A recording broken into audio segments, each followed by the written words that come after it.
I hit Duluth around 4 in the afternoon, late November, running on maybe 3 hours of sleep and whatever was keeping my hands on the wheel. Autopilot, probably. I'd been driving that way for weeks. The lake came into view when I crested the hill on Superior Street. Lake Superior. It stretched out flat and gray under a sky that matched it pretty much exactly, and the whole thing looked like hammered steel. Cold steel. The kind that would split your knuckles if you hit it wrong. Wind came off the water hard enough to rock the truck at the stoplight, and I felt that metallic bite even through the glass. That's when it hit me. The cold. The specific angle of it. I was right back at Park Point Beach in July with my phone buzzing in my pocket, and some kid in swim trunks running up the sand yelling about someone in the water. Stephen, my brother. 19 years old and gone under in water that looked nothing like this. That had been blue and warm and full of people who didn't notice one guy swimming out too far until it was way too late. I gripped the wheel harder, forced my eyes back to the road. The light turned green. I drove. That loop in my head had been running for months. 4 months, 2 weeks, 5 days. I didn't want to count anymore, but I kept doing it anyway. The same 10-second clip. The kid running, the phone buzzing. The lifeguard sprinting past me toward the water, over and over. Sometimes I'd be stocking a furnace filter at the supply warehouse and I'd just stop, wrench in hand, stuck in that same stupid replay. I figured going rigid was better than going soft. Practical. That's what I needed. So 2 days ago, I walked into the HVAC office in Minneapolis and told my supervisor I was done. Didn't give 2 weeks. Didn't explain. He looked at me like I'd lost it, which was probably fair, and I walked out with my tool belt and nothing else. I drove north that night, picked Duluth because it was far enough and I didn't know anybody there. Figured I'd take whatever work showed up and stop thinking for a while. The temp agency was the first place I found. North Shore Temp Staffing. It sat in a strip mall off Central Entrance, squeezed between a vacuum repair shop and a place that sold janitorial supplies in bulk. The sign in the window said, "Walk-ins welcome," so I walked in. Inside it smelled like burnt coffee and copy toner. Fluorescent lights, gray carpet with traffic patterns worn into it. A couple of plastic chairs that looked like they came from a school cafeteria. A woman sat behind the desk, maybe 40, with auburn hair in one of those neat-styled cuts, and a cardigan that had seen a lot of Mondays. Her name tag said Sharon. She looked up when I came in, smiled the customer service smile. "Help you?" "Looking for work," I said. "What's your trade?" "HVAC, facilities maintenance. I can do basic electric, plumbing, some carpentry." She pulled a clipboard out and slid it across the desk. "Fill this out. We've got a few openings. Overnight stuff mostly." I filled it out. Name, previous employer, skills, references I didn't have anymore. I left the emergency contact line blank. Sharon took the clipboard back and scanned it. Her eyes paused on the blank line, but she didn't ask. Just tapped her pen against the desk a couple of times. "You okay with historical properties?" she said. "Sure." Glen Sheen Mansion needs an overnight facilities watch. Touring season just ended, so it's quiet. Mostly you're there to make sure pipes don't freeze, check the building stays secure, handle any maintenance flags. Starts tonight if you're available. I didn't know what Glen Sheen was. Didn't care. Overnight and quiet sounded exactly right. "I'm available," I said. She printed out a single-page job sheet and handed it to me with a key on a brass tag. "Report at 6, main entrance on London Road. Supervisor's name is Josie Bridges. She'll walk you through protocols." That was it. Didn't ask why I left my last job. Didn't ask for a single thing except whether I could start tonight. I took the key. I showed up at 6, right as the sun was dropping behind the trees. Glen Sheen turned out to be this huge old mansion perched on a slope above the lake, all dark brick and sharp roof lines and more windows than anybody needed. It looked like the kind of place rich people built back when having 39 rooms made sense. The grounds were massive. Bare trees everywhere, walkways lined with iron fencing, garden beds mulched over for winter. I parked in the back lot and walked up to the main entrance. The wind was worse up here. It came straight off the lake and hit the side of the building hard enough that I could hear it rattle the windows. The whole place seemed to shift a little, like it couldn't settle. Inside was warmer, quiet in a way that felt heavy, the kind of quiet you get in libraries or funeral homes. My boots made too much noise on the hardwood floors. The entry hall smelled like lemon oil and old books. There were rugs that looked too expensive to walk on and furniture roped off with velvet cords. Everything had a little placard next to it explaining what it was and who owned it 100 years ago. I didn't read them. A woman came down the main staircase before I'd taken 10 steps. Probably mid-50s, gray hair pulled back tight, wearing a wool skirt and a blouse that had buttons all the way to her collar. She looked at me the way you'd look at someone tracking mud. "Albert Castillo," she said. "That's me. Josie Bridges, site manager." She didn't offer her hand, just gestured for me to follow her down a side hallway. "Sharon said you have facilities experience." "Yeah." "Good. Most of what you'll do is monitoring. Thermostats, humidity levels, door checks. There's a logbook in the office. You'll record readings every 2 hours." We walked through a series of rooms that all kind of blurred together. Sitting rooms, parlors, a library with floor-to-ceiling shelves, everything roped off, everything untouchable. Josie kept talking while we walked, rattling off instructions in a clipped voice that didn't leave room for questions. "No visitors after hours. Doors stay locked except the staff entrance you came through. If anything trips the security panel, you call me first, then police. Do not investigate on your own. Do not touch the collection items. Do not move furniture." "Got it," I said. She stopped at a narrow door tucked under the main staircase and pulled it open. Inside was a small office, barely big enough for a desk and a filing cabinet. A space heater sat in the corner next to a coffee pot that looked older than me. The logbook sat open on the desk, pages filled with tight handwriting in blue ink. "Your shift runs 6 p.m. to 6 a.m., Josie said. "You'll have the building to yourself. Bathrooms are staff only down the hall to the left. Kitchen is off limits unless there's an emergency." She handed me a laminated sheet with a checklist printed on it. 20-some items. Thermostats, window locks, basement sump pump, attic moisture check. Routine stuff. "Questions?" she said. I looked at the list, looked at the office. "No." "Good." She turned to leave, then paused in the doorway. "One more thing. If you hear anything unusual, don't go looking for it." I waited for her to explain. She didn't.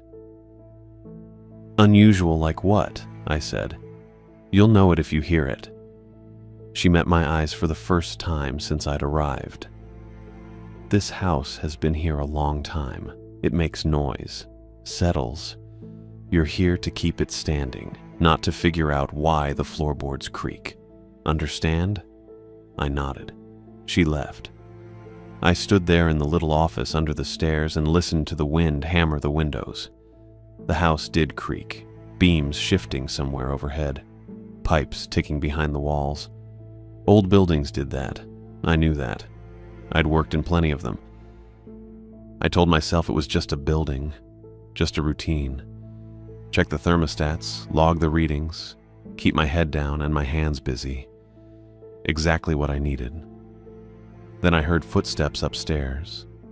Slow, deliberate, moving across the ceiling from east to west. Josie's car was already gone. I'd watched her leave through the window. I stood still and listened. The footsteps stopped. The house settled again. Just the wind. Just old wood. I picked up the clipboard and started my first round. Josie found me near the utility room around 8 that night. I'd made it through most of the first floor checklist without issue. Thermostats all reading between 68 and 70, windows latched, no water pooling anywhere obvious. I was crouched beside the sump pump in the basement corner when I heard her heels on the concrete stairs. She didn't announce herself, just appeared at the bottom step holding a small laminated card, white with black text, about the size of something you'd keep in a wallet. Mr. Castillo, I stood. Thought you'd left. I had. There's an addendum to your duties. She held out the card. This supersedes the general checklist. I took it. The laminate was warm, probably from her pocket. 9 lines of text, single-spaced, no header, just numbered 1 through 9. Read them aloud, she said. I glanced at her. She wasn't asking, so I read the first one.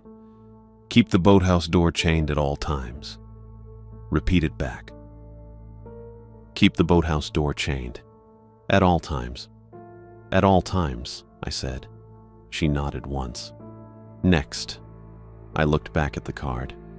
Restart the grandfather clock within 1 minute if it stops. Repeat. Restart the grandfather clock within 1 minute if it stops. Where is the clock? I hadn't seen a grandfather clock. I don't know. 2nd floor landing, east wall. You'll hear it if it stops. She gestured to the card. Continue. This felt like training I hadn't signed up for, but I figured she was the type who needed things done her way. I kept going. Never cross the carpeted ballroom after midnight. Repeat it. Never cross the carpeted ballroom after midnight. The ballroom is on the 3rd floor, north wing. You may enter before midnight if required. After, use the service stairs. I nodded. She waited until I said, understood. 4th rule. Close every curtain when fog presses against the windows. Repeat. I did.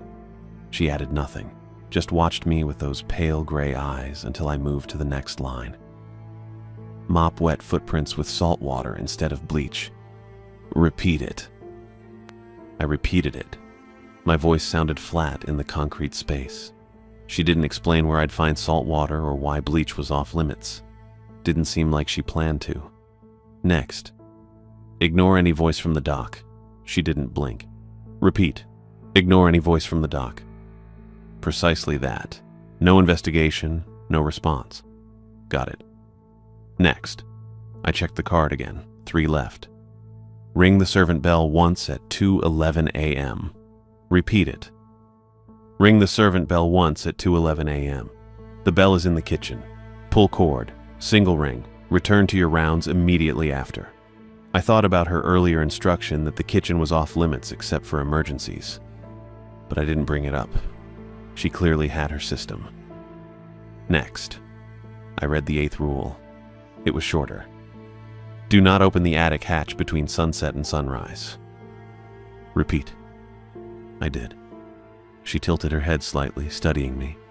Then she said, the hatch is clearly marked. You won't miss it. Okay. Last one. The 9th line was the longest.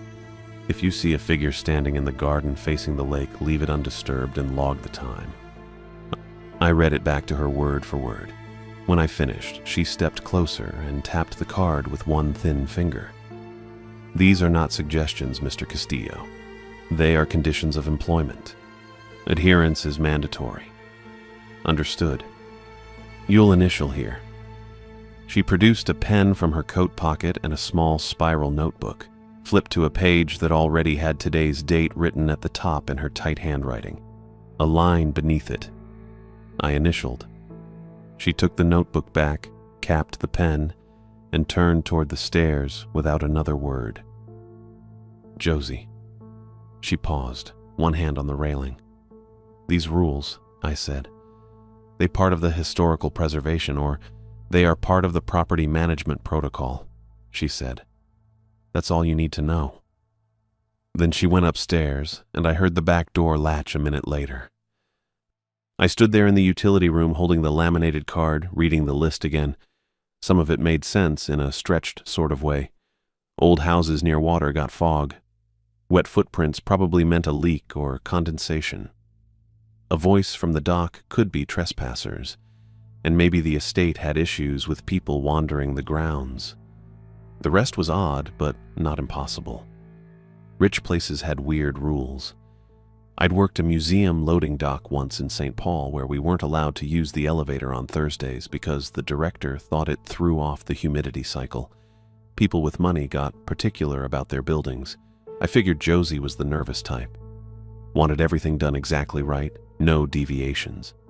The repetition thing felt like overkill, but some supervisors ran their sites that way. Maybe she'd had temps screw up before. The grandfather clock rule was the only one that felt urgent. 1 minute to restart it. That meant I'd need to move fast if I heard it stop, which probably meant I'd be hearing it all night and checking my watch every time it ticked. I folded the card into my jacket pocket and finished checking the sump pump. Everything looked fine. Dry floor, no weird smells, float switch clear. Upstairs, I logged the basement check in the office, poured another cup of coffee from the pot I'd started earlier, and pulled the laminated card back out. I read it 3 more times, committing the list to memory. Then I went looking for the places it mentioned. The grandfather clock was right where Josie said. 2nd floor landing, east wall. Tall, dark wood case, brass face, pendulum swinging slow and steady behind a glass panel. The time matched my watch. I stood there for 30 seconds listening to it tick, loud enough that I'd hear it from the 1st floor if it quit. Probably. The ballroom took longer to find.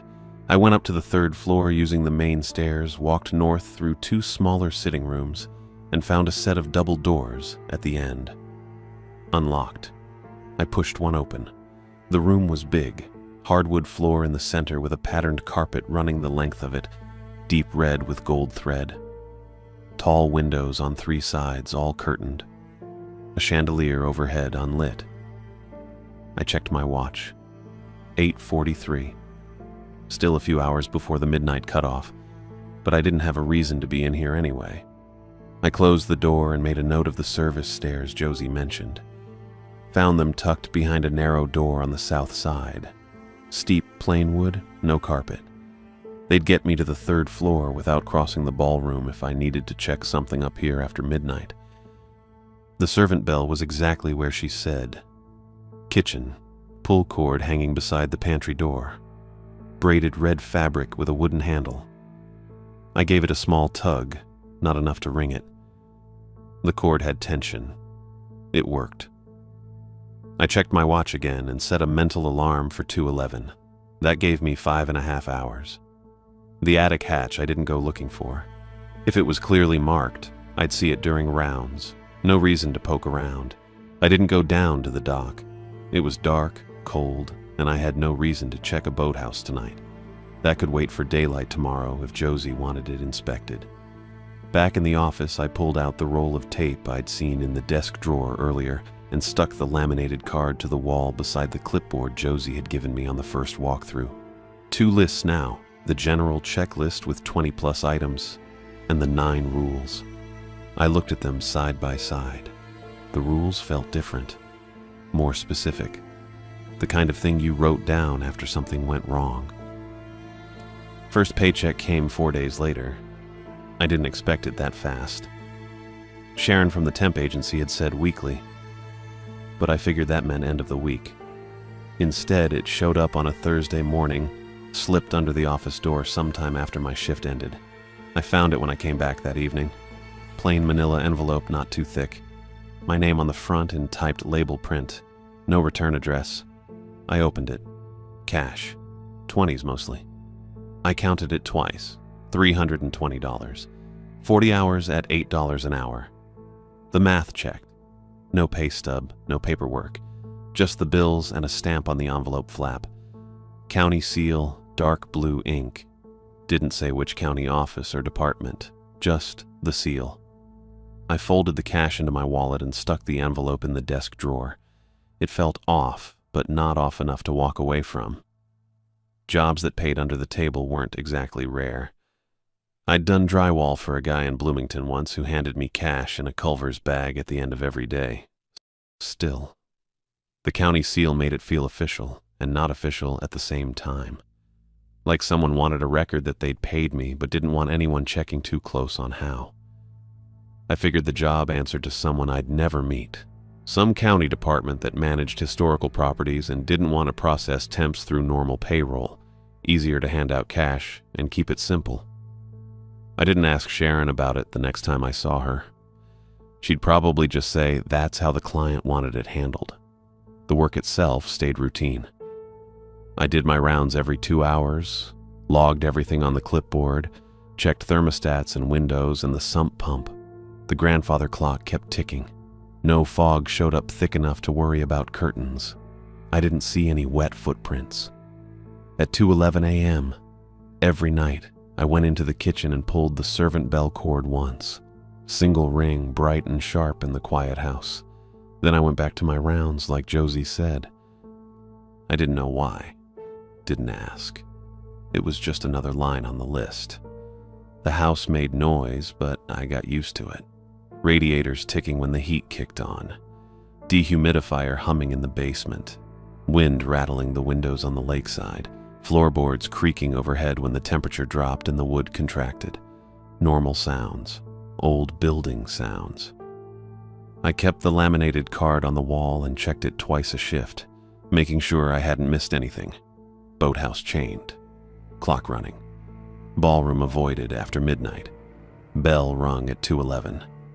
It all felt manageable. Eccentric, maybe, but manageable. Then on my 6th night, a little past 10, I was walking through the second-floor hallway when the grandfather clock stopped. The first shift was easier if I didn't think about it. Just another building. Just another checklist. I'd done this before at the warehouse. Thermostats, fire exits, compressor temps. Different equipment, same principle. You walk the route, you check the boxes, you log the numbers. The routine crowds everything else out. That's the point. I started at the basement around 6:30. Sump pump dry. Dehumidifier humming. Floor drains clear. The concrete down there smelled like mineral water and old stone, and the fluorescent tubes overhead buzzed just enough to fill the quiet. I wrote it all down on the clipboard. Temperature 64 degrees. No pooling. Float switch operational. Back upstairs, I hit the thermostats. Living room, 68. Parlor, 69. Library, 70. The radiators ticked when the heat cycled on, metal expanding in the pipes behind the walls.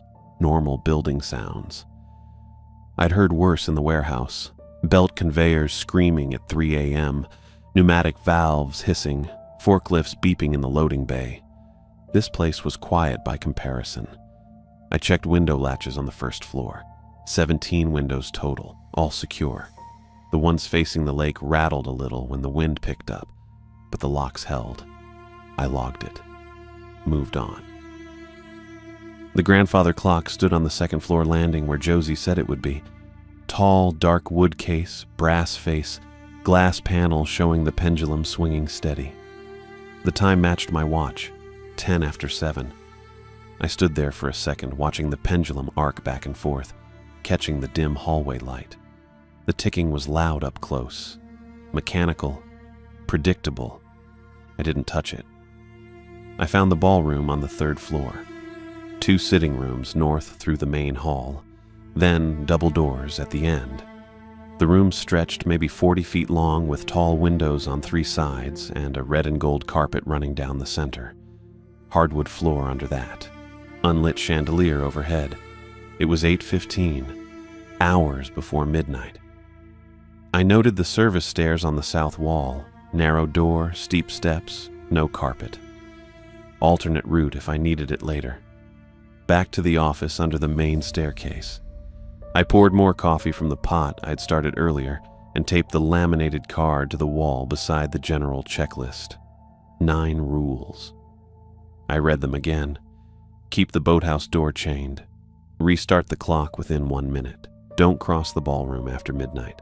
Close curtains when fog presses the windows. Mop wet footprints with salt water. Ignore any voice from the dock. Ring the servant bell at 2:11 a.m. Don't open the attic hatch between sunset and sunrise. If you see a figure in the garden facing the lake, leave it alone and log the time. I figured they were preservation protocols. Old houses had specific requirements. Temperature ranges, humidity controls, pest prevention. Maybe the footprints thing was about lake water damage. Maybe the clock regulated some kind of environmental system. I didn't know. Didn't need to know. I just needed to follow the list. At 9:40, I did another round. Basement, first floor, second floor.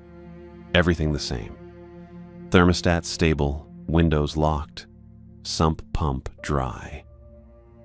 The floorboards creaked overhead once while I was in the library, but that was just temperature change, wood expanding and contracting. I'd heard Josie mention it the first night. Settling noises.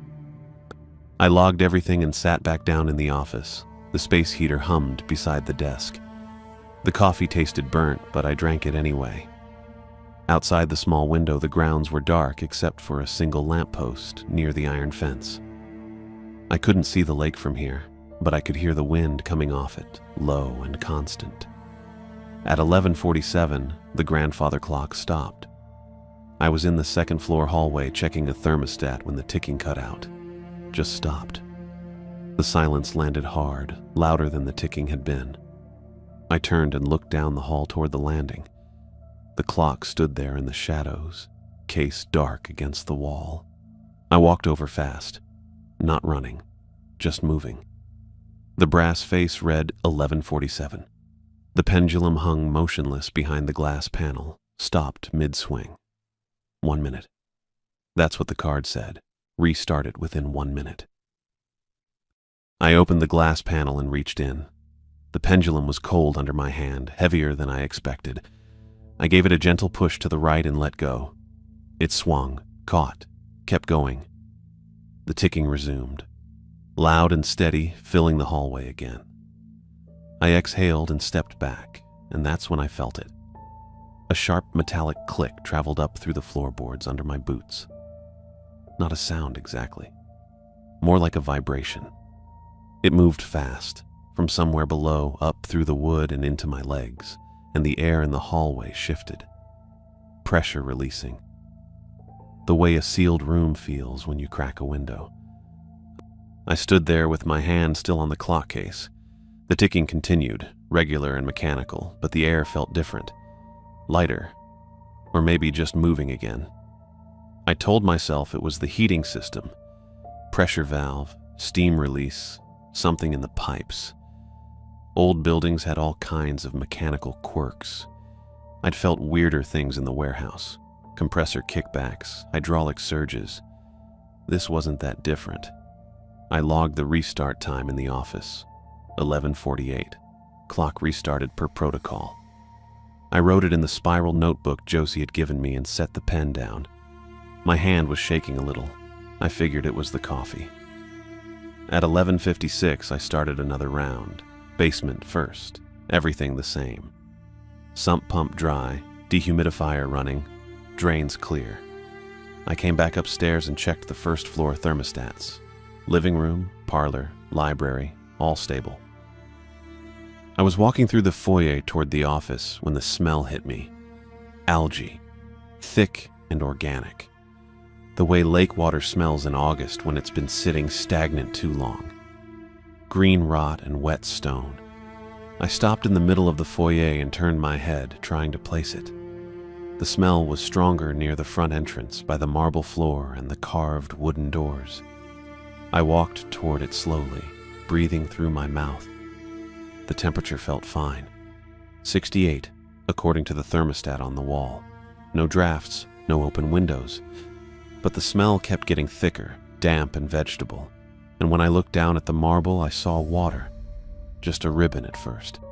Thin line of wetness running from the door toward the base of the main staircase. I crouched down and touched it. Cold. My fingers came away slick, and the algae smell was worse up close. I wiped my hand on my pants and stood up. That's when I saw the footprints. Wet marks on the marble. Small. Maybe a kid's size, barefoot, each one distinct. 5 toes, narrow heel, the arch visible in the print. They started at the door and moved toward the staircase in a straight line, evenly spaced like someone had walked in dripping wet and just kept going. I looked at my watch. 11:59, near midnight. The card said mop wet footprints with salt water instead of bleach. I stood there staring at the prints for a few seconds. They were fresh, still glistening. The water pooled a little in the center of each one where the weight had pressed down. No one had come through the front door. I'd been in the building since 6. Josie left hours ago. All the doors were locked except the staff entrance and back, and I hadn't heard anything. The algae smell made my eyes water. I walked to the kitchen, found the sink, and opened the cabinet underneath. Cleaning supplies on the left, bottles of wood polish, glass cleaner, a scrub brush. On the right, a yellow bucket and a stack of small paper packets. I pulled one out and read the label. Salt. Plain table salt. The kind you'd use for cooking, packed in single-serve restaurant portions. There were maybe 30 packets total, bundled together with a rubber band. Josie had left them here. Had to be. This wasn't random. I grabbed the bucket, filled it halfway with warm water from the tap, and tore open 10 packets. Poured the salt in and swirled it with my hand until it dissolved. The water turned cloudy for a second, then cleared. I found a mop in the corner closet, old string type with a wooden handle, and dunked it in the bucket. Back to the foyer. The footprints were still there, maybe a dozen total, leading from the door to the base of the stairs. The algae smell hadn't faded. If anything, it was stronger, like the air itself was wet. I started at the door and worked my way toward the stairs, dipped the mop, wrung it out, dragged it across the first print. The water hissed a little when it hit the marble. Not loud, just a soft sizzle, the way hot oil sounds when you add something cold. I kept going, second print, third. The mop head turned gray almost immediately, soaking up whatever was in the footprints. Not just water, but something thicker, darker. I wrung it out in the bucket, and the water came off cloudy and faintly green. My arms started shaking around the 8th print. Not from effort exactly, just tension. I was gripping the handle too hard, shoulders locked, breathing shallow. I made myself slow down. Dip, ring, mop. Dip, ring, mop. The prints dissolved under the salt water, edges blurring first, and then the whole shape breaking apart into gray brine that spread thin across the marble and vanished. By the time I reached the staircase, the bucket was half full of gray-green water that smelled worse than the footprints had. The foyer floor was wet but clean. No more prints, no more ribbon of water by the door. The algae smell was fading, replaced by the sharp mineral scent of salt. I picked up the bucket and carried it back to the kitchen. My hands were still shaking. I told myself it was fine. Just protocol. Josie had left the salt for a reason, and I'd followed the instructions. That was the job. There was a utility sink in the back corner of the kitchen, deeper than the main sink, with a wide drain and no faucet. I'd seen it during the first walkthrough. I carried the bucket over and tilted it, pouring the gray water down the drain in one steady stream. The water hit the bottom and disappeared, and something below answered. A slow exhale, deep and wet, like air moving through a flooded pipe. It vibrated up through the drain, into the porcelain basin, and I felt it in my hands where I gripped the bucket. Not loud, just present. A breath traveling upward from somewhere far below. I stepped back. The bucket slipped from my hands and clattered into the sink, empty. The sound echoed in the kitchen. The exhale faded, stopped. I stood there staring at the drain. Dark circle of metal, water still dripping from the rim. Nothing moved, no sound, just the hum of the refrigerator in the corner and my own breathing, too fast and too shallow. I picked up the bucket and set it beside the sink, rinsed my hands under the main faucet, dried them on my pants. Walked back to the office and sat down at the desk. My watch read 12:07. I wrote it in the logbook. Wet footprints mopped per protocol, salt water used, disposal completed. I didn't write anything about the exhale, didn't know what I'd say. Outside the window, the wind picked up off the lake, rattling the glass in its frame. The space heater hummed.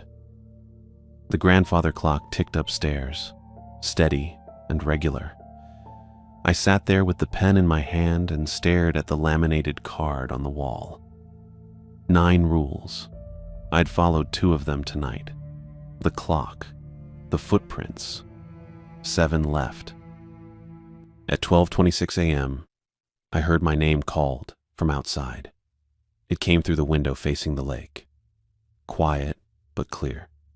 Just my name, Albert. I stopped moving. The clipboard in my hand dropped half an inch before I caught it. The voice had Stephen's rhythm. That upward tilt at the end, turning a statement into an invitation. The way he used to call me from the porch when I was working in the garage. Same cadence, same warmth. I stood in the second floor hallway and didn't breathe. The rule said ignore any voice from the dock. Number 6 on the laminated card. I'd read it probably 20 times by now.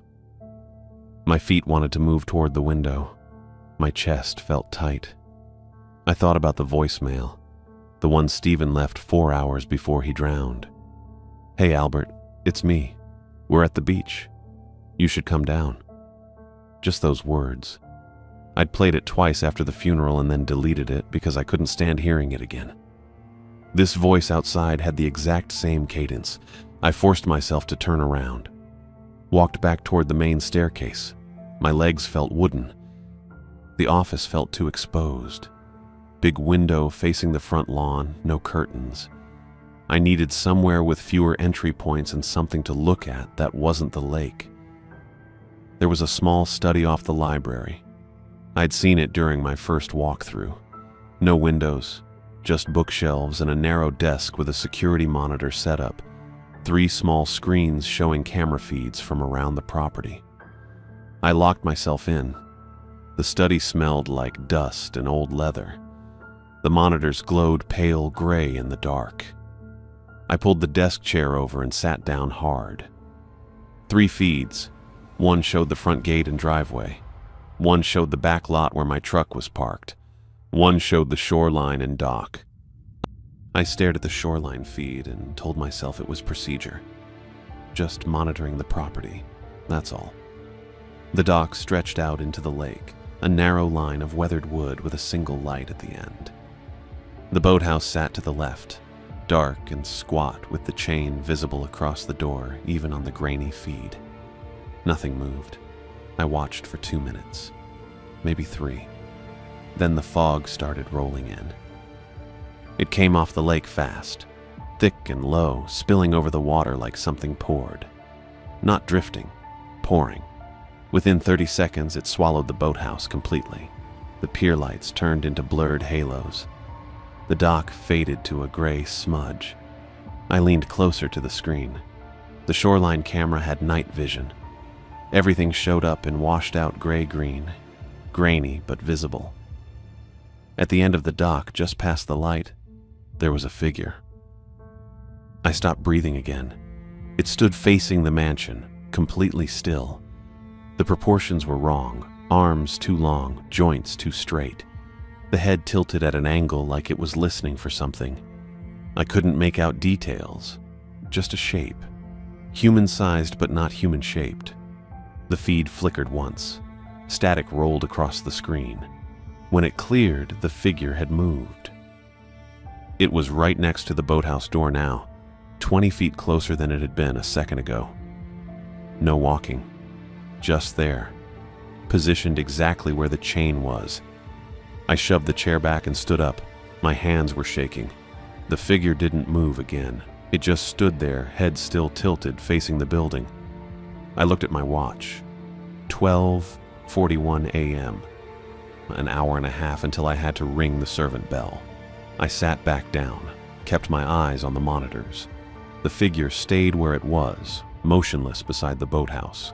The front gate feed showed nothing. The back lot feed showed my truck and empty pavement. I didn't look away from the screens until 2:10 a.m. At 2:11, I unlocked the study door and walked to the kitchen. My legs felt stiff.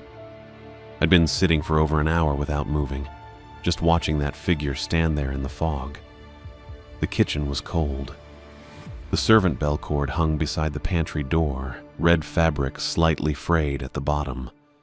I pulled it once. The bell rang sharp and bright, cutting through the silence. I stepped back immediately, just like I'd done every other night. Then I heard the second bell.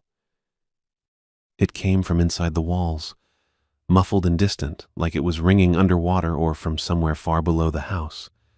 Same pitch as the servant bell, but softened, dampened. It rang once and stopped. I stood there for 5 seconds. 10. Nothing else happened. I walked back toward the office, passing the main staircase. The grandfather clock ticked steadily on the second-floor landing. Then it stopped. I froze halfway down the hall. No gradual wind down, just an immediate stop, the same way it had quit earlier in the week. I checked my watch. 2:12 a.m., 1 minute after I'd rung the bell. I turned and headed for the stairs, pulling out my notebook to log the restart time. When I reached the second-floor landing, I glanced at the clock. Pendulum stopped mid-swing. Hands frozen at 2:12. I opened the glass panel and pushed the pendulum. It swung once, twice, and the ticking resumed. That metallic click vibrated up through the floor again, same as before. Pressure shift in the air like something unsealing. I logged the time. 2:13 a.m. Then I headed back downstairs to check the study monitors. The screens were dark, all 3 feeds, just black. I tapped the monitor glass, nothing. I checked the power cable, still plugged in. The monitors were on. I could see the faint glow of the backlights, but the feeds were gone. I pressed the button to cycle through cameras. The front gate feed stayed black. The back lot feed stayed black. The third monitor flickered once, then showed the ballroom. I hadn't seen a ballroom camera before. Didn't know there was one. The feed showed the third-floor ballroom from a high corner angle. The red and gold carpet ran the length of the room, lit by moonlight coming through the tall windows. The moonlight pooled on the carpet in wide, pale patches. It didn't look right. Too thick, too still. It looked like standing water. I stared at the screen for a long time. The image didn't change. Just the ballroom, just the carpet, just that strange pooled light. I backed out of the study and went to the office. My phone was on the desk. I picked it up and tried calling North Shore temp staffing. Sharon's business card was taped to the wall above the desk with the after-hours number written in blue pen. No signal, not even one bar. I'd had 2 bars when I checked it earlier in the shift. Around 9 p.m., I put the phone down and picked up the landline. The mansion had an old corded phone on the desk, beige plastic with a rotary dial. I lifted the receiver and held it to my ear. Static, not dead air, not a dial tone. Static like lake wash, soft and rhythmic, rising and falling like water against a pier. Underneath it, steady and faint, I heard tapping. It matched the rhythm the grandfather clock should have been making. The same interval, the same beat. I held the receiver away from my ear and looked at it. The tapping continued, faint but constant. I hung up. The office felt too quiet. The space heater hummed in the corner. Wind rattled the window glass. I sat down at the desk and stared at the laminated card taped to the wall. 9 rules. I'd followed 6 of them so far tonight. 3 left. At 2:53 a.m., headlights swept across the office window. I stood up from the desk fast enough that the chair rolled back and hit the filing cabinet. I wasn't expecting anyone. Josie had said her role ended for the season after orientation. That was it. Just the checklist and the rules and me alone until 6 a.m. I went to the window and watched a dark sedan pull into the back lot beside my truck. The engine cut. The driver's door opened. Josie stepped out wearing the same wool coat and boots, carrying nothing. Moving like 3 in the morning was a normal time to show up at a mansion on the lake. I didn't know if I was relieved or more on edge. She came in through the staff entrance without knocking. I heard the door close, heard her boots on the hardwood, and then she was standing in the office doorway, looking at me with that same unreadable expression she'd had during orientation. "Evening," she said. "Thought you were done for the season." Second night inspection. She stepped inside and pulled off her gloves, one finger at a time. Standard protocol. I didn't move from the window. "You didn't mention that." "Didn't need to." She folded the gloves and tucked them into her coat pocket. "You're still here. That's what matters." She walked to the desk and picked up the spiral notebook I'd been logging in. She flipped it open and scanned the entries. Her eyes moved left to right, slow and methodical. I'd logged the grandfather clock restart at 2:13 a.m. and the servant bell at 2:11 a.m. I'd logged the wet footprints at 12:07 a.m. and the first clock restart at 11:48 p.m. I hadn't logged the voice from the dock or the figure on the monitor or the phone static. Josie turned a page, read, turned another. She didn't comment. Just read each line like she was checking boxes in her head. "Where's the bucket?" she asked. "Kitchen. Utility sink." She set the notebook down and walked out of the office. I followed her. Didn't think about it. Just did. The kitchen was cold and smelled faintly of salt.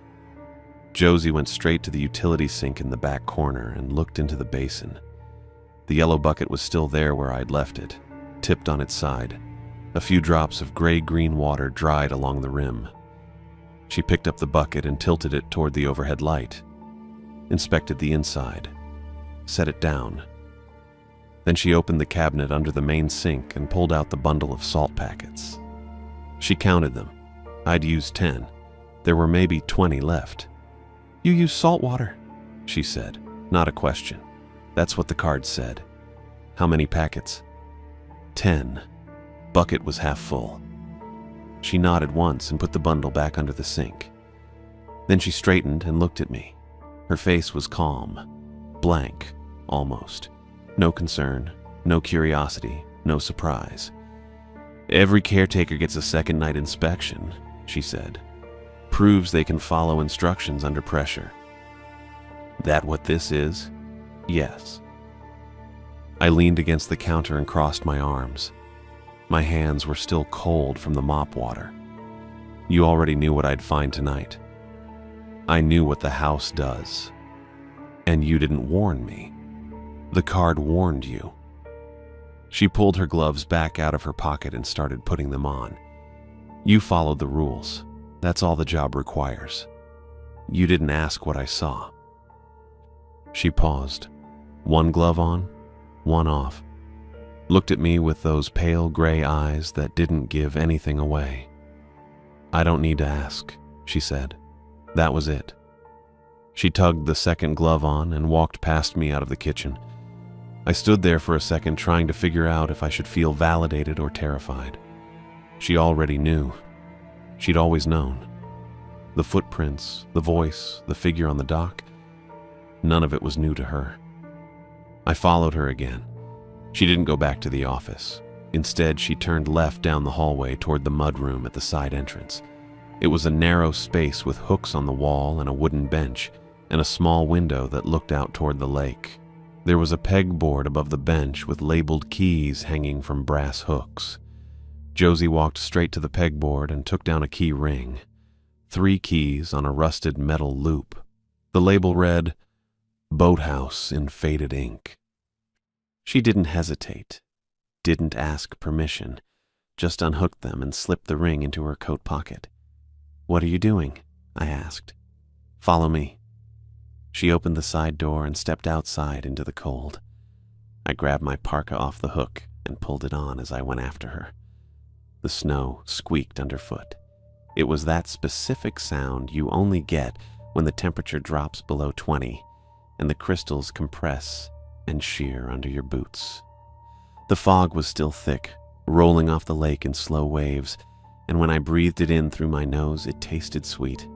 Not sugar sweet. Sweet, like rot trapped in cold air, organic decay held in suspension. I zipped the parka up to my throat and shoved my hands in my pockets. Josie was already halfway down the path toward the lake. She didn't have a flashlight, didn't slow down, just walked like she'd done it 100 times and didn't need to see where she was going. I followed her into the fog. The path sloped downward through bare trees and snow-covered garden beds.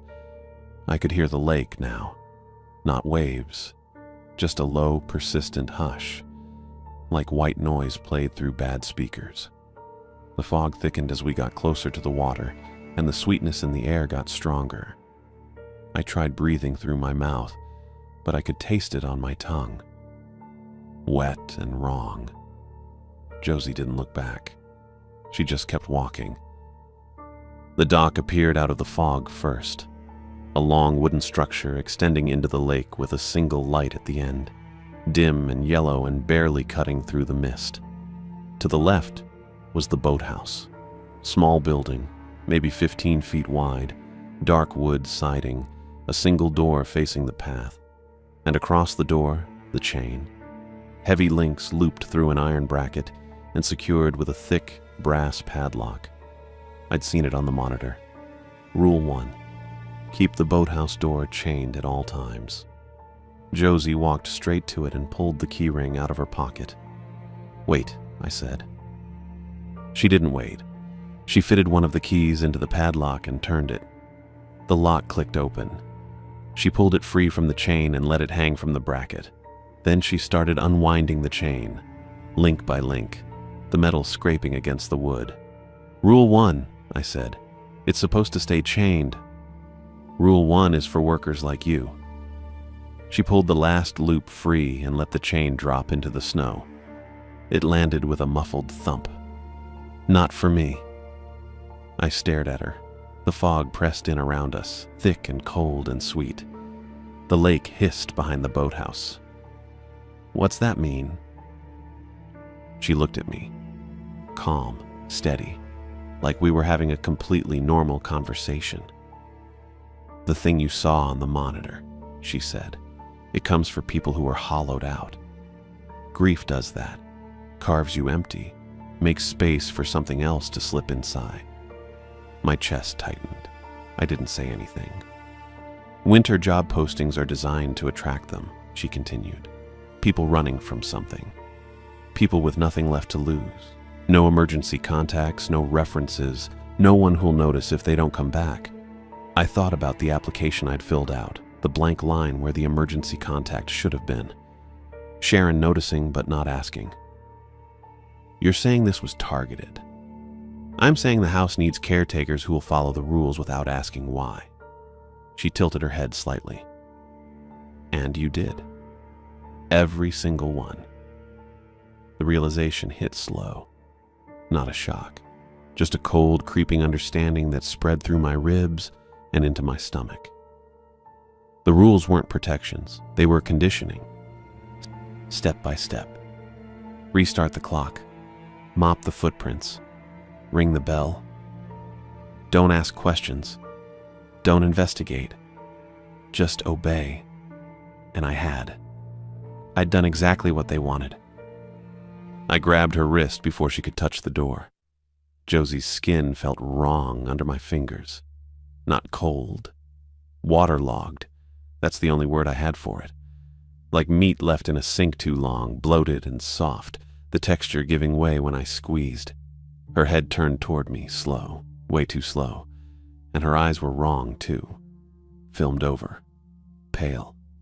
That milky look you get on a lake when ice is starting to form across the surface. Not quite solid, but not quite water anymore. I yanked her back hard. She stumbled in the snow, her boots catching on the path. The keyring slipped from her fingers and landed near the boathouse door. I didn't let go of her wrist. I couldn't. My hand was shaking and her skin felt like it might just split open if I pressed too hard. That's when the voice came from the dock. Not my name this time. A laugh. Steven's laugh. I knew it immediately. The same hitch at the end, the way it used to trail off when he was messing with me. Light, Easy, familiar.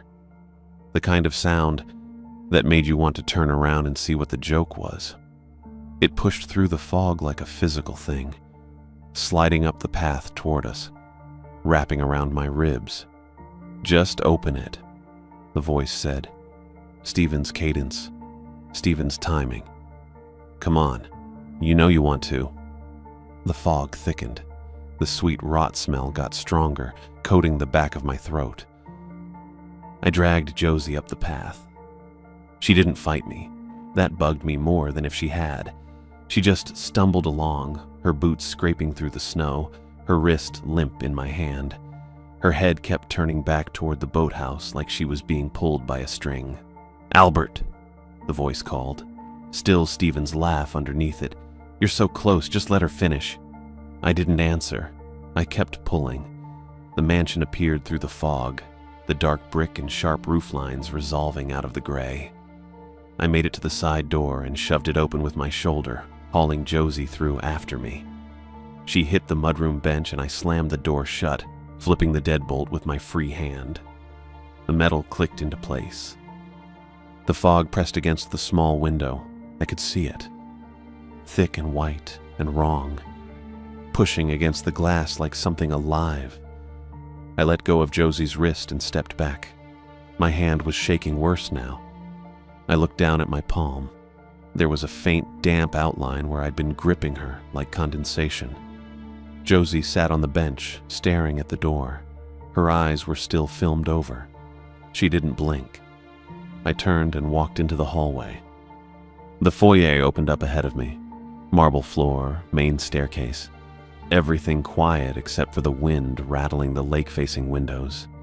Then I smelled it. Algae, thick and organic. Lake water. I stopped in the doorway. Wet footprints crossed the marble, starting at the front entrance and leading toward the servant bell hallway. Not the small child-sized prints from before. These were bigger, adult-sized, maybe larger. The toes were too long and the arch was too narrow and the spacing between steps was too even, like something walking on autopilot. The prints glistened, fresh. I stood there staring at them, my brain catching up to what I was seeing. I'd rung the bell at 2:11. I'd mopped the footprints with salt water. I'd restarted the clock. I'd followed every single rule. But the footprints were back, and they were leading toward the bell. That's when I understood. The bell hadn't satisfied anything. It announced me. It told the house I was here. I was compliant. I was ready. My stomach dropped. The servant bell started ringing. One sharp, bright note, then silence, then another. I walked down the hallway fast, my boots echoing on the hardwood. The bell was ringing on its own, the red fabric cord swaying with each pull even though no one was touching it. The wooden handle jerked down, released, jerked down again. Once per second. Regular. Mechanical. I counted. 11 rings. Then it stopped. The silence felt worse. I turned and looked back toward the foyer. The wet footprints were still there, bigger than before, leading past the staircase toward the kitchen hallway. Behind me, I heard movement in the mudroom. Josie. I walked back through the foyer. Josie was standing in the mudroom doorway, the keyring clutched in her right hand. She'd picked it up. I didn't know when. Her eyes were still pale and filmed, but her mouth was moving, forming words I couldn't hear at first.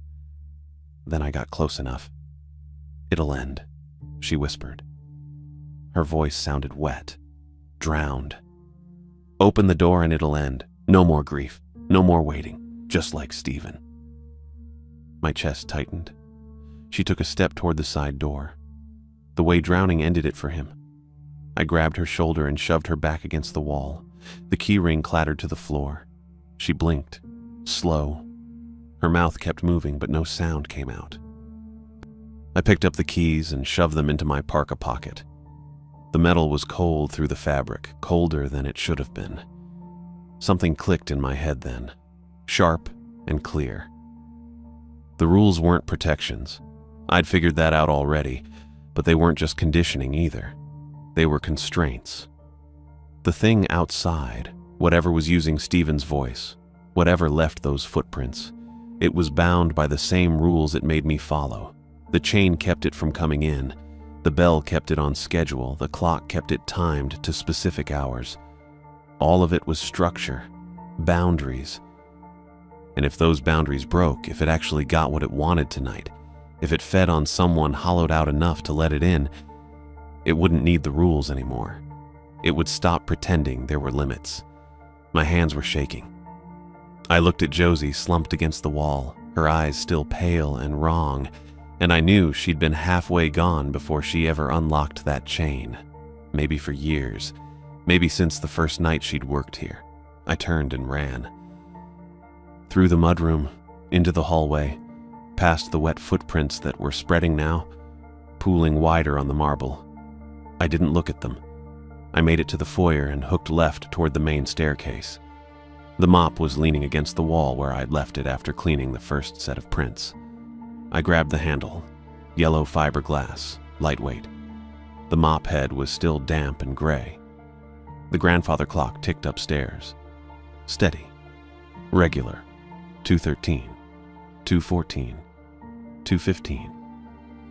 Dragging time forward, pulling it toward 2:11 again like the hour could loop if the house wanted it to. I took the stairs, 2 at a time. The second floor landing opened up. Dark wood, tall windows. The grandfather clock standing against the east wall, its brass face reflecting the moonlight coming through the glass. The pendulum swung behind the panel, slow, heavy. Tick, tick, tick. I raised the mop handle over my shoulder and swung it like a bat. The glass panel exploded. Shards sprayed across the landing, tinkling against the hardwood, scattering across the rug. The pendulum jerked and stopped mid-swing. The ticking cut off. I hit it again. The brass face caved inward. The clock hands bent. The wooden case splintered along the side, a long crack running from the top down to the base. I kept swinging. The mop handle snapped on the fourth hit, the fiberglass splintering in my hands. I dropped the broken piece and stepped back, breathing hard. The clock was destroyed. The face smashed. The pendulum hanging crooked. The case split open. Silence. No ticking. No pressure shift. No metallic click through the floor. Just whined against the windows and my own breathing. I stood there, hands still shaking, splinters of glass crunching under my boots. Downstairs, the servant bell rang once, then stopped. The clock hands loosened and spun free.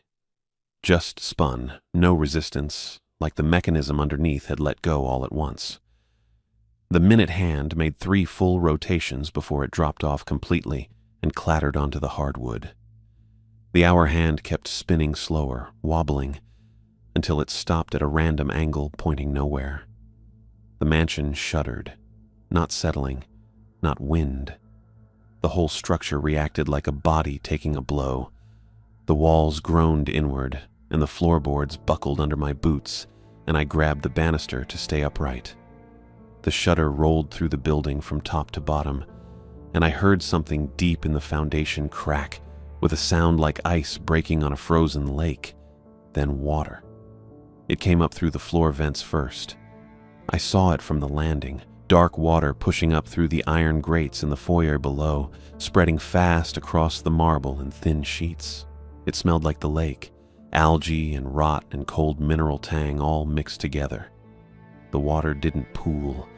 It just kept coming, more than should have fit in the pipes, pouring out of every low vent and spreading toward the rugs. I stepped back from the railing and glass crunched under my heel. The broken clock face reflected nothing now. The pendulum hung crooked and still.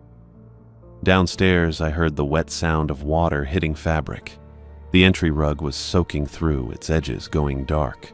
Water crept under the velvet ropes and toward the base of the main staircase, slow but steady, like it had intention. I ran. Down the stairs, boots slipping on the last 3 steps where water had already reached. I caught myself on the newel post and turned toward the mudroom. Josie was still there, slumped against the wall where I'd shoved her. Her eyes were still filmed over, pale and wrong, and her mouth was moving without sound. Water was seeping under the side door, a thin line creeping across the mudroom tiles toward her boots.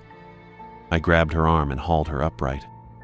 She didn't resist, didn't help either. Her weight was wrong, too heavy, like she was waterlogged all the way through. I dragged her into the hallway and she shuffled along beside me with her head tilted back and her mouth still forming words I couldn't hear. The wet footprints I'd seen earlier were spreading. The narrow prints with the 2 long toes had turned into wide dark pools on the marble, each one bleeding into the next, making a trail that led toward the kitchen hallway. The algae smell was thick enough to choke on. I pulled Josie past the foyer and toward the main staircase. Water was coming up through a floor vent near the library entrance, pooling fast and running toward the center of the house. I didn't know where to go. The office was too exposed. The study had windows. The basement would flood first. Then I remembered the ballroom. Rule 3. Never cross the carpeted ballroom after midnight. I dragged Josie toward the main stairs and started climbing. She came along without resistance, her boots hitting each step a half-second after mine. Her breathing sounded wet. At the second-floor landing, I stepped over the broken glass and kept going. The grandfather clock was a ruined shell now, its case split open and pendulum hanging at an angle. I didn't look at it. 3rd floor. 2 sitting rooms and then the double doors at the north end. I shouldered through them and pulled Josie into the ballroom threshold. The red and gold carpet stretched 40 feet in front of me, lit by moonlight coming through the tall windows. The floor looked dry. No water here yet. I stopped at the edge of the carpet and didn't cross. Josie stood beside me, swaying slightly.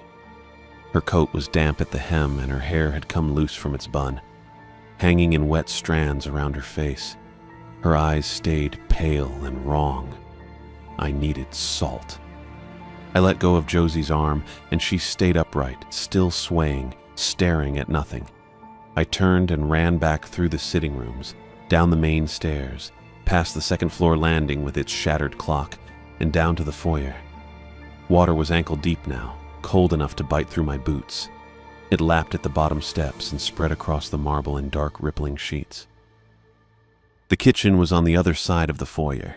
I waded through, each step making soft, splashing sounds, and pushed through the swinging door. The kitchen lights were still on. Water was seeping up through the baseboard vents, pooling under the industrial stove and creeping toward the pantry. I yanked open the pantry door. Shelves of dry goods, canned items, boxes stacked neatly. And on the bottom shelf, beside the bundled salt packets Josie had left under the sink, were 3 large cylindrical containers of Morton salt, the blue ones with the metal spouts. I grabbed all 3, cradling them against my chest, and turned back toward the hallway. The utility sink in the corner was overflowing. Water poured out of the drain in a steady upward stream, filling the basin and spilling onto the floor. I heard that wet exhale again, deep and slow, vibrating up from below. I didn't stop. I pushed back through the swinging door into the foyer. The water was deeper now, halfway to my knees, and it pulled at my legs when I moved. The wet footprints were gone, dissolved into the flood. But I could see something moving near the front entrance, a shape inside the water. Fog pressing against the windows from outside, thick and white, and the water inside rippling like something was pushing through it toward the center of the house. I waded to the staircase and climbed. Water dripped from my pants and boots, leaving a trail. I made it to the 2nd floor, then the 3rd, and ran back through the sitting rooms to the ballroom. Josie was still there, standing exactly where I'd left her, right at the threshold, staring into the empty ballroom with her mouth moving silently. I set 2 of the salt containers on the floor and opened the 3rd. The metal spout pulled up with a click. I tilted the container and poured salt across the threshold in front of the carpet, shaking it back and forth to make the line thick. The salt hissed when it hit the floor. Not loud, just a soft, continuous sound like static. I emptied the first container and grabbed the second, pouring it over the same line to make it wider, more solid. A jagged white barrier between the hallway and the ballroom carpet. I stepped back. The salt line was maybe 3 inches wide and ran the full width of the doorway. It looked crude, uneven, but it was there. I heard footsteps below, wet and heavy, slow and deliberate. Coming up the main staircase, I grabbed Josie's arm again and pulled her back from the threshold, away from the salt line. She stumbled and her head lolled to the side, but her eyes stayed fixed on the ballroom. I dragged her into the second sitting room and shoved her behind a velvet-roped chair. She slumped against the wall and didn't move. The footsteps reached the second-floor landing, paused, then kept climbing. I stayed in the sitting room doorway, third salt container in my hands, watching the hallway that led to the ballroom doors. The fog came first. It poured through the doorway at the far end like something fluid rolling low across the floor and filling the hallway in seconds. It was thick, white, and it smelled sweet. That same rot smell from outside, but concentrated, trapped inside the walls. Then the figure. It pushed through the fog at the base of the stairs, a shape inside water and mist, darker than the surrounding gray. It didn't walk. It moved forward in a glide, smooth and wrong, with no footsteps now. Just the sound of water dripping and the wet hush of fog shifting around it. I couldn't see details. The shape was too fluid, edges bleeding into the fog. But the proportions were wrong. Arms too long, joints too straight. Head tilted at that same angle I'd seen on the monitor. It reached the ballroom threshold and stopped. The salt line hissed louder. The figure bent forward, not like a person bending, but like something folding in on itself, and the fog around it thickened and pressed toward the salt. It didn't cross. It turned its head, or the place where a head should have been, toward Josie. She was still slumped behind the chair in the sitting room, visible through the open doorway. Her filmed eyes stared straight ahead and her mouth kept moving, forming the same words over and over. I still couldn't hear them. The figure straightened. Then it moved sideways, gliding along the hallway toward the sitting room door, staying just on the other side of the threshold. It didn't try to cross the salt. It moved around it. I stepped into the doorway, blocking its path to Josie. The fog pressed against my legs, cold and damp, and the sweet smell made my throat close. The figure stopped 3 feet away. I saw it clearer now, not details, just the absence of them. It was a shape made of wet darkness, fog folded into something almost solid, with lake water dripping from edges I couldn't define. Where its face should have been was just more fog, and in the center, something darker, an opening. It bent toward Josie again. The movement was slow, deliberate, like it recognized her, like she was part of its path and always had been. I didn't move. I wanted to. Every part of me wanted to step back, to run, to get away from the thing 3 feet in front of me. But I stayed in the doorway. The figure opened. That's the only way I can describe it. It didn't grow or expand. It opened, unfolding from the inside out, and the darkness at its center spread like a mouth made of wet shadow. The fog poured into the opening, and the water on the floor rippled toward it, and the air pressure dropped so fast my ears popped. It folded around Josie. She didn't scream, didn't fight. The fog wrapped around her body, and the wet darkness pulled her in, and she just disappeared.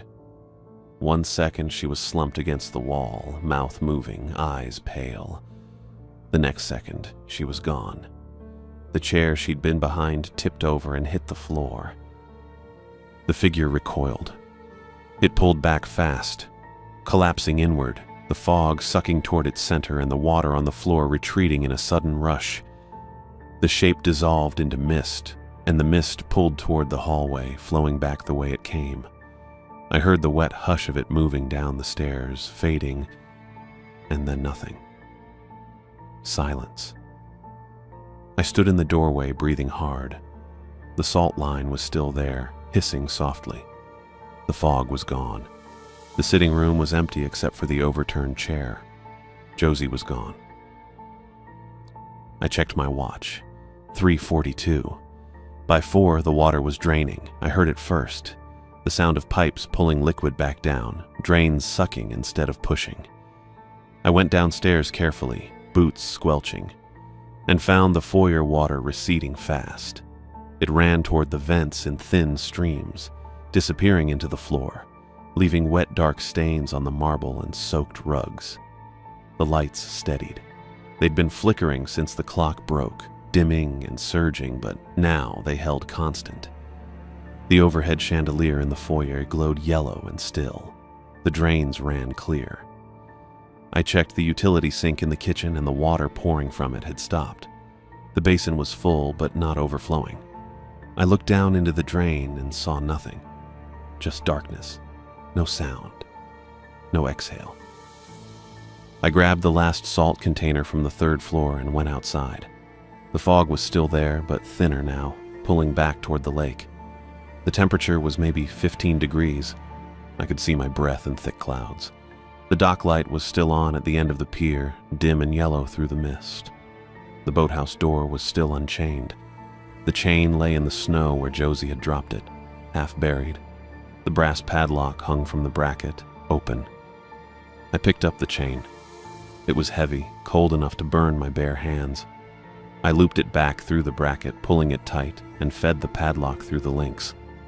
I clicked it shut and tugged twice to make sure it held. Then I poured salt. A thick line across the boathouse door threshold, from one side of the frame to the other. Another line at the base of the dock where it met the path.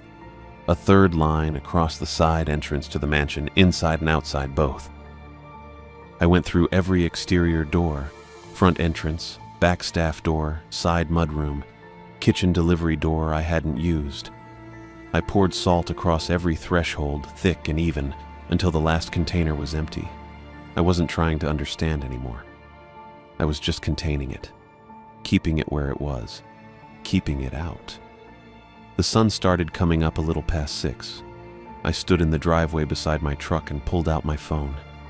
2 bars of signal. I dialed 911. The officer who showed up was young, maybe late 20s. She pulled into the back lot in a marked Duluth PD cruiser at 6:43 and got out wearing a heavy jacket over her uniform. Dark hair pulled back, steady eyes, neutral expression. "Albert Castillo?" she said. "Yeah? I'm Officer Boyd. You called about a missing supervisor." I nodded. "Josie Bridges. She was here around 3 a.m. She's gone now." Boyd pulled out a notepad. "Gone how?" "I don't know." She looked at me for a second, then wrote something down. "Walk me through it." I gave her the short version. Josie showed up for an inspection, went outside to check the boathouse. I followed her. She unlocked the chain. I pulled her back inside because she wasn't acting right. After that, I lost track of her.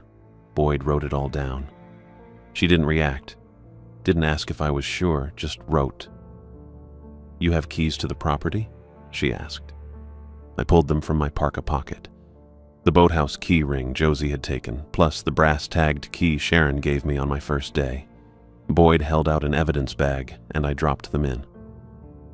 "Logbook," she said. I took her inside to the office. The logbook was still on the desk, open to tonight's page. Boyd flipped through it, reading my entries. Grandfather clock restarts. Servant bell. Wet footprints mopped with salt water. She didn't comment, just kept reading. "Security footage?" she asked. I led her to the study.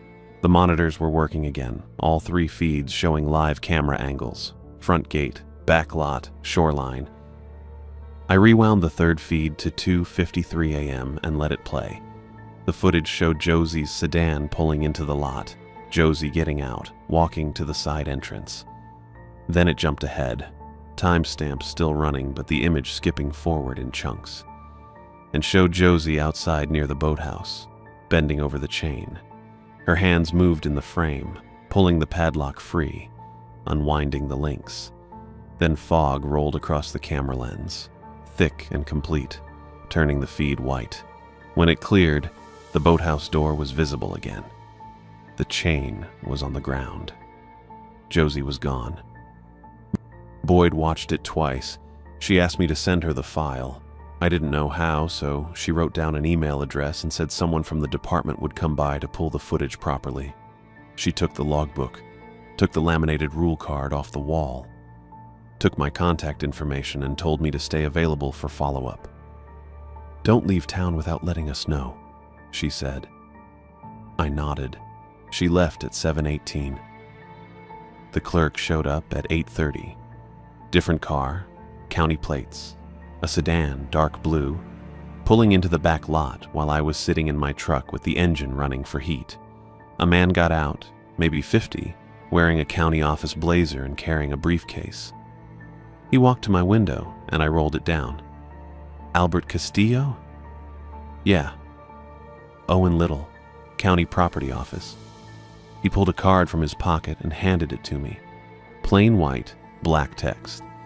"I'm here to collect records related to the employment contract and site activity logs." I stared at him. "Officer Boyd already took the logbook." "I'm aware. I'm collecting the administrative records, payroll documentation, rule sheets, procedural addendums." I got out of the truck. Little followed me inside to the office. I opened the desk drawer and pulled out the manila envelope with the dark blue county seal stamped on the flap, the one my cash payments came in. I handed it to him. "That it?" he asked. "Far as I know." Little opened his briefcase and slid the envelope inside. He pulled out a clipboard with a form on it and checked a few boxes. Then he looked at me.